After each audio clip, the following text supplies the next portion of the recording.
on. Mr. Boss himself. So Mr. he made an Boss. appearance on MVP's podcast, Marking Out with MVP, and he was discussing the positive and negatives of wrestling media. So he noted that while he noted there can be misinformation occasionally in wrestling media, he believes the positive outweighs the negative. He goes on to say, I think overall there is more help than hurt. I think there can be at times misinformation or even disinformation where people put incorrect things out into the world in wrestling for their own benefit. I find that sometimes there's a lot of truth in these stories and sometimes there's not. When you know things firsthand, it can definitely be interesting.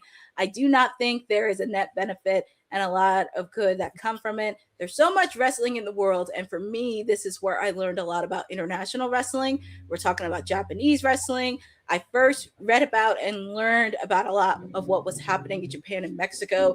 I'm a big fan of Lucha Libre, and I learned a lot about it from wrestling newsletters. So yeah, I absolutely think there are benefits. You can read about wrestlers, then go out and watch them, and they can be very influential on you. There are definitely positives and negatives, but I think the positives far outweigh the negatives when it comes to wrestling news media. I'll start.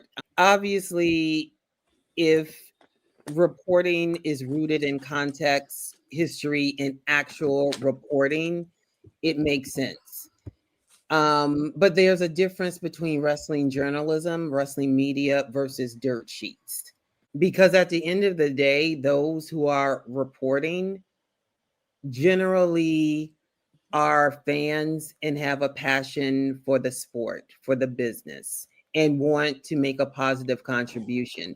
Whereas you have others who just want to spread gossip, who just want to rub elbows or attempt to rub elbows, not necessarily caring about the sport or the business, just trying to get their name out there. I remember the media scrums that WWE would have, and some of them, and I'm sure you could attest to this, some were better than others, obviously. There were some, in my opinion, who had no business being in the room. It's like, okay, if it were the NFL, if it were another major sport, there's no way they would have gotten credentialed.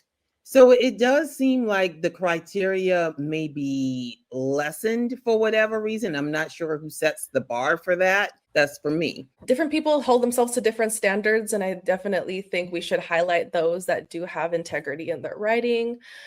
But then there, with that and with the openness of everyone being able to kind of have their opinion, is going to come the not so ethical things that come out. So it's a lot.